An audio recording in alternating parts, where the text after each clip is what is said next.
Hi hello ನಮಸ್ಕಾರ ಎಲ್ಲರೂ ಹೇಗಿದ್ದೀರಾ? Welcome back to my YouTube channel. ಇನ್ನು ಯಾರೆಲ್ಲ ನನ್ನ ಚಾನಲ್ನ ಸಬ್ಸ್ಕ್ರೈಬ್ ಮಾಡಿದ್ರೆ ಹಾಗೆ ನೋಡ್ತಾ ಇದ್ದೀರಾ, ದಯವಿಟ್ಟು ಸಬ್ಸ್ಕ್ರೈಬ್ ಮಾಡ್ಕೊಂಡು ನೋಡಿ ಸಪೋರ್ಟ್ ಮಾಡಿ ಅಂತ ಹೇಳ್ತಾ ನಾನು ಇವತ್ತಿನ ವ್ಲಾಗ್ನ ಸ್ಟಾರ್ಟ್ ಮಾಡ್ತಾ ಇದ್ದೀನಿ. ಆ್ಯಂಡ್ ಇವತ್ತು ನಾನು ಮತ್ತು ಅಮ್ಮ ಪಾಪು ಎಲ್ಲರೂ ಊರಿಗೆ ಬಂದಿದ್ವಿ. ಆ್ಯಂಡ್ ಫಂಕ್ಷನ್ ಇತ್ತು ಅಂತೇಳಿ ತುಂಬ ದಿನದ ಮೇಲೆ ಊರಿಗೆ ಬಂದಿದ್ವಿ. ಆಲ್ಮೋಸ್ಟ್ ದೀಪಾವಳಿ ಟೈಮಲ್ಲಿ ಬಂದಿದ್ದು, ಅದಾದ್ಮೇಲೆ ಬಂದೇ ಇರಲಿಲ್ಲ ಒಂದ್ಸಲಿನೂ. ಇವಾಗ ಬಂದಿದ್ವಲ್ಲ, ಆರಾಮ್ಸೆ ರೆಸ್ಟ್ ಮಾಡೋಣ ಅಂತೇಳಿ ಫಂಕ್ಷನಿಗೆ ಹೆಂಗೂ ಮಧ್ಯಾಹ್ನಕ್ಕೆ ತಾನೇ ಹೋಗೋದು ಅಂತ ಆರಾಮ್ಸೆ ತಿಂಡಿ ಎಲ್ಲ ಮುಗಿಸಿ ಟೈಮ್ ಸ್ಪೆಂಡ್ ಮಾಡ್ತಾಯಿದ್ವಿ. ನಮ್ಮೂರಿಗೆ ಬಂದ್ರಂತೂ ನಮಗಂತೂ ಫುಲ್ ಆರಾಮು. ಯಾಕಂದರೆ ಅಕ್ಕ ಒಂದು ಕೆಲಸನೂ ಮಾಡೋಕ್ಕೆ ಬಿಡಲ್ಲ, ಅವರೇ ಮಾಡಿ ಎಲ್ಲ ಮಾಡಿಕೊಡ್ತಾರೆ. ಆಮೇಲೆ ಮಕ್ಕಳ ಜೊತೆ ಆರಾಮ್ಸೆ ಕೂತಿರ್ತೀನಿ. ನನಗೂ ಅಲ್ಲಿ ಪಾಪನ ನೋಡ್ಕೊಂಡೇ ಇರ್ತಿರ್ತೀನಲ್ಲ, ಯಾವಾಗಲೂ ಆಚೆ ಕಡೆ ಬರೋದೇ ಅಪರೂಪ. ಅದರಿಂದ ಆರಾಮಾಗಿ ಕೂತಿರ್ತೀನಿ. ಅಮ್ಮನೂ ಪಾಪು ಕರ್ಕೊಂಡಿದ್ರು. ನಾನಂತೂ ತಿಂಡಿ ಆದಮೇಲೆ ಟೀ ಕುಡಿದು ಅಭ್ಯಾಸ ಆಗಿಬಿಟ್ಟಿರೋದ್ರಿಂದ ತಿಂಡಿ ತಿಂದ ತಕ್ಷಣ ಕುಡಿಲಿಲ್ಲ ಅಂದರೆ ಏನೋ ಒಂಥರ ನನಗೆ ಸಮಾಧಾನನೇ ಇರೋಲ್ಲ. ಅದಕ್ಕೆ ಅಮ್ಮ ಟೀ ಇಡ್ತೀನಿ, ಆಚೆ ಕಡೆ ಮಕ್ಕಳ ಜೊತೆ ಕೂತಿರು ಅಂತ ಹೇಳಿದ್ರು ಅಂತ ಮಕ್ಕಳನ್ನ ಆಟ ಆಡಿಸ್ಕೊಂಡು ಆರಾಮ್ಸೆ ಕೂತಿದ್ವಿ. ನನ್ನ ಚಿಕ್ಕ ಮಗಳಿಗಂತೂ ಅಪರೂಪಕ್ಕೆ ಆಚೆ ಬಂದಿರೋದ್ರಿಂದ ಫುಲ್ ಖುಷಿ ಅವಳಿಗಂತೂ.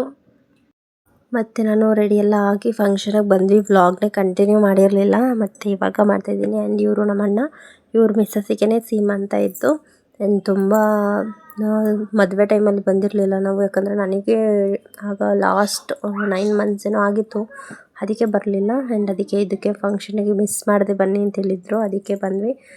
ಆ್ಯಂಡ್ ಊಟ ಕೂಡ ತುಂಬ ಚೆನ್ನಾಗಿ ಮಾಡಿಸಿದ್ರು. ಅಲ್ಲಿ ಊಟ ಎಲ್ಲ ಮುಗಿಸಿ ಆರಾಮ್ಸೆ ಒಂದು ಸ್ವಲ್ಪ ಕೂತಿದ್ದು ಮಾತಾಡಿಸ್ಕೊಂಡು ಎಲ್ಲರೂ ಬಂದ್ವಿ. ಆ್ಯಂಡ್ ಮನೆಗೆ ಬಂದು ಡ್ರೆಸ್ ಎಲ್ಲ ಚೇಂಜ್ ಮಾಡ್ಕೊಂಡು, ಏನು ಜುವೆಲ್ಸು ಕೂಡ ಬಿಚ್ಚಿಟ್ಟಿರಲಿಲ್ಲ. ಸಖತ್ತಾಗಿ ಅನಿಸ್ಬಿಡ್ತು, ಯಾಕಂದರೆ ಅಷ್ಟು ಸೆಕೆ ಇದೆ, ಆಚೆ ಕಡೆ ಆಗ್ತಾನೆ ಇಲ್ಲ, ಅಷ್ಟು ಬಿಸಿಲು. ಮತ್ತು ಇವಳನ್ನ ಮಲಗಿಸ್ಬೇಕಿತ್ತು, ಅದೊಂದು ಕೆಲಸ ಪೆಂಡಿಂಗ್ ಇತ್ತು. ಇವಳನ್ನ ಮಲಗಿಸಿ ಆಮೇಲೆ ವ್ಲಾಗ್ ಕಂಟಿನ್ಯೂ ಮಾಡ್ತೀನಿ.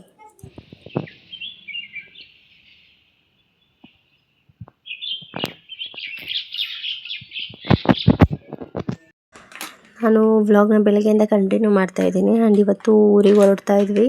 ಆ್ಯಂಡ್ ಅಕ್ಕನೂ ಇವತ್ತು ಪೂಜೆ ದಿನ ಅಂತೇಳಿ ಅವರು ಬೆಳಗ್ಗೆ ಬೇಗ ಎದ್ದು ಪೂಜೆ ಎಲ್ಲ ಮುಗಿಸಿದ್ರು.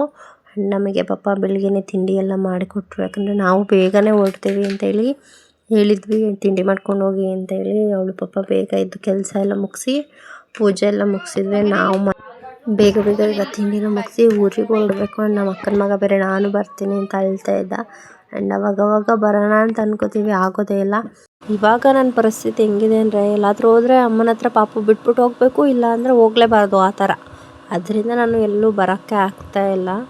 ನಾವು ಊರಿಗೆ ಹೊರಟ್ವಿ. ಆ್ಯಂಡ್ ಇವತ್ತೊಂದೊಳ್ಳೆ ಬೆಸ್ಟ್ ಮೂಮೆಂಟ್ನ ನಾನು ಕ್ಯಾಪ್ಚರ್ ಮಾಡಿದ್ದೀನಿ ಅಂತಲೇ ಹೇಳ್ತೀನಿ. ಯಾಕಂದರೆ ಅಕ್ಕ ಅಳ್ತಾ ಇದ್ದಾಳೆ ಅಂತ ತಂಗಿನೂ ಅಳ್ತಾ ಇದ್ದಾಳೆ. ಅಷ್ಟು ಖುಷಿ ಆಯಿತು. ಆ್ಯಂಡ್ ನಗುನೂ ಬರ್ತಾಯಿತ್ತು ನನಗೆ. ನಾನು ನಮ್ಮ ಅಕ್ಕ ಚಿಕ್ಕ ವಯಸ್ಸಲ್ಲಿ ಅಷ್ಟು ಕಿತ್ತಾಡಿದ್ವಿ, ಜಗಳಾಡಿದ್ವಿ. ಆ್ಯಂಡ್ ಇವಾಗ ಒಂದೊಳ್ಳೆ ಬೆಸ್ಟ್ ಫ್ರೆಂಡ್ಸ್ ಥರ ಇದ್ದೀವಿ, ಅದೆಲ್ಲ ನೆನಪಾಗ್ತಾಯಿತ್ತು ನನಗೆ. ಆ್ಯಂಡ್ ಸದ್ಯಕ್ಕೆ ಈ ವ್ಲಾಗ್ನ ನಾನು ಇಲ್ಲಿಗೆ ಎಂಡ್ ಮಾಡ್ತೀನಿ. ಈ ವ್ಲಾಗ್ ಯಾರಿಗೆಲ್ಲ ಇಷ್ಟ ಆಯಿತು ಲೈಕ್ ಮಾಡಿ, ಶೇರ್ ಮಾಡಿ ಆ್ಯಂಡ್ ಸಬ್ಸ್ಕ್ರೈಬ್ ಮಾಡಿ. And thank you for watching my videos.